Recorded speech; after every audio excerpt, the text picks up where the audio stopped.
I just got done with another fantastic counseling session with my counselor, and I'm sitting in the parking lot and I can see the place I go to, and I don't know if you guys have ever experienced seeing a person and you don't even need to have a conversation with a certain person. It's just seeing their face just encourages you because you know who they are and the character they have and the way that they love you, the way you love them.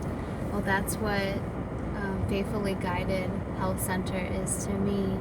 It is a place where I feel very safe and loved, and this place and God is using this lady to help me have more valuable gifts than literally gold, because it's giving me relief in my mind and it's giving me freedom where more and more I feel like I can breathe, and I'm feeling a lot of joy.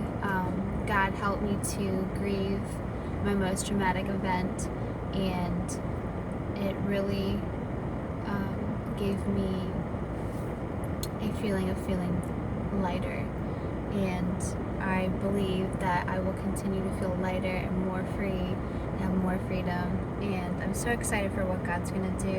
And the more I'm in this, the more courage I have to keep going.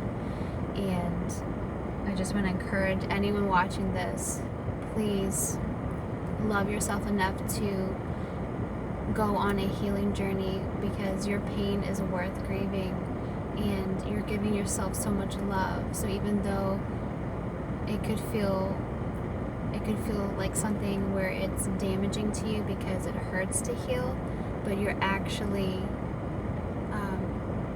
on a path where you can undo the damage done to you. So I just want to encourage anyone, and trust me, my heart goes out to people suffering, because I've lived it, and I'm still working through things. So I know it's so hard to get to a point where you feel brave enough to walk on a dark road where you're dealing with very hard things.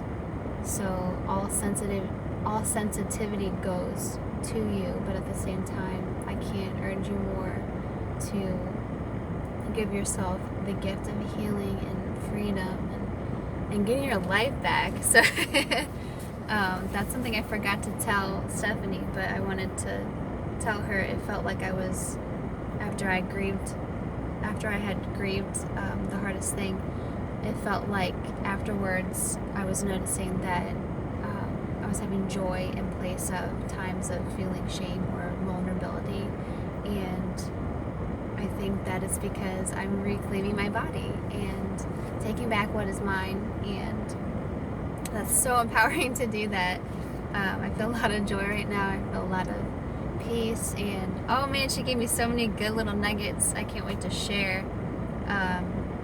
So the first thing that we had talked about was how sometimes I've heard a very loud inner critic mocking me or putting me down or things like that, and she said especially in childhood trauma,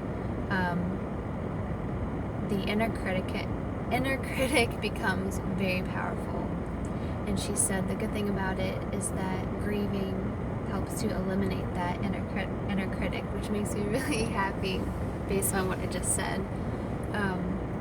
She said it's good to recognize the inner critic, but not to dwell on it in an unhealthy way. Like, make a note that this is there, I just had this thought, but then let it pass.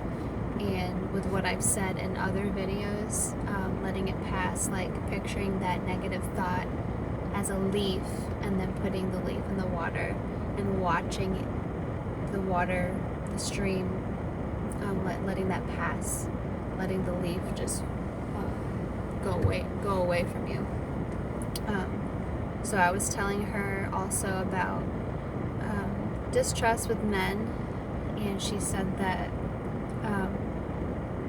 especially with men, it's been ingrained in me to have that ultra concern for their motives. And she said something that will help is praying and asking God to restore trust in people, especially men. And she said in those moments where I'm struggling in my thoughts with trusting people, I can remind myself that not all men want to harm me. And she said, looking back on your life, you've had experience with men, and asked me if it's been mostly good experiences, and it has. And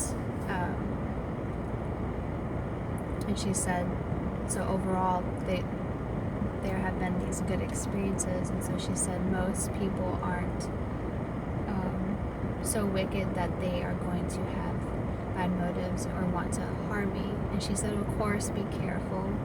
You want to be careful, you want to be smart, but she said to restore that trust, those are good things to do. She told me some really amazing little nuggets for dealing with anxiety. She said, when you're having like a time where you're feeling really anxious, to get back in a window of tolerance. She said that what I explained to her was that I was having some anxiety and some anxious thoughts, and my body began to shake a little bit, kind of like, it's hard to explain, but like I felt it like kind of like an inward shaking and then out and then inward shaking. And she said they call that hyperarousal. So she said that it's good to have a plan before those things happen. She said, combine your breathing with prayer. So she said on YouTube there's something called 4-7-8, where you inhale for 4 seconds, you hold it for 7, you exhale for 8. And she said the way you can combine it with prayer is when you inhale for 4 seconds, you can have a certain phrase or certain prayer where you say, Dear God, inhaling, then hold. And then as you exhale, you can finish the prayer saying, give me peace. I thought that was amazing. And she said, it's very important to focus a lot on the exhale.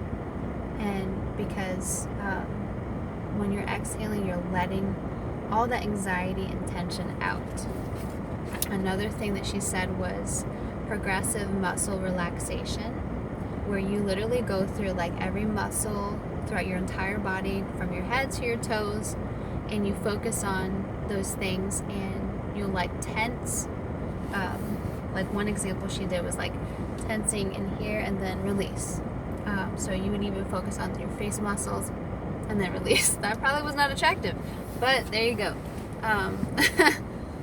And the third thing she said, super excited about this one, mindfulness. She said it helps you to be grounded where you are, because anxiety is all in here. And then of course it does affect your body, but this is the source. And so she said to be grounded in the present, where you are using all your 5 senses surrounding you. And she said you need to anchor yourself in your physical surrounding of wherever you are. So she said for the 5 senses, you would start with your eyes, and you look around you and you name 10 things that you see. And then you go to your ears and you ask yourself, what do I hear? And then you're naming what you hear. Right now I hear my air conditioning and the sound of my voice. Okay. And then number 3 would be smell. What do I smell right now? Not really anything. Number 4 is taste. What do I taste? You would say that out loud. And she said that with people with, she's heard of people with suffering from trauma or trying to heal from anxiety. She said, I heard it really helps when you pop in a strong mint Altoid. Sorry, I thought that was amazing. It's like, oh my gosh, like I had no idea, like all these years an Altoid would bring me healing. And I promise you, I'm not making fun of it at all when I'm laughing about it. I just have a really good sense of humor. But an Altoid, that is amazing. And it's just fascinating. Like the human body fascinates me, and like these ways of healing are just amazing, truly amazing. And so it just blows my mind. Like a little box of Altoids, like $1. like this is going to help me and like give me freedom. Altoids. So it's just so amazing. And she said the reason why is because it taps into that one of those senses of taste. Because if you're anxious, you pop in that Altoid, then you are now focusing on what you're tasting, and it has that strong taste, right? And so this is all these methods are healthy distractions. It's the power of distractions, right? And so the last one, of course, is touching, texture. So she said to feel things around you. You could touch your jeans, you could touch, I could touch things in my car. There's all different textures. You know what? I had no idea because I've never taken time to caress my car. So she also said it's good to take a mindfulness walk. And that makes me really excited. Maybe at one point Robbie can watch The Voice for me so I can do that and actually be able to focus. But, I could even take the walk with the boys and teach them how to do these things, right? That's exciting. It just makes me very encouraged to think that, like, a lot of these little nuggets of truth and wisdom, you can not only apply these things to people who have been through trauma, but these are just good, healthy things to do for any person, no matter what you've gone through. So it makes me really encouraged to pass it on. That's why I'm sharing this. So we did talk about another thing that was very personal, so I'm not going to share that. But I do hope that in time when I'm comfortable, I can share more of those personal things. But if you watched all the way through and you're close enough to where you'd like to know what that is, because it is something that is going to be very helpful to me in my life. So I don't mind sharing that. If, for example, you need help with your healing and would like to know that personal thing, if that's the case, I really don't mind sharing it with you, like on a one-on-one type of thing. But anyways, I'm so encouraged. Thank you guys for watching this. If you've watched the whole thing, it means a lot to me. I'm so excited for what God's doing. One thing she did also say was that she said you're kind of like in a battle right now, where she said you have to be willing to fight, to keep fighting, and to take initiative to fight. And so to be very conscious of applying all these things to your life, to where every time you're doing it, you're healing, you're defeating these awful effects of the trauma, and you're just getting stronger and stronger. And something she encouraged me with was that the more I'm doing these things, the less they could happen, like with triggers or whatever it may be.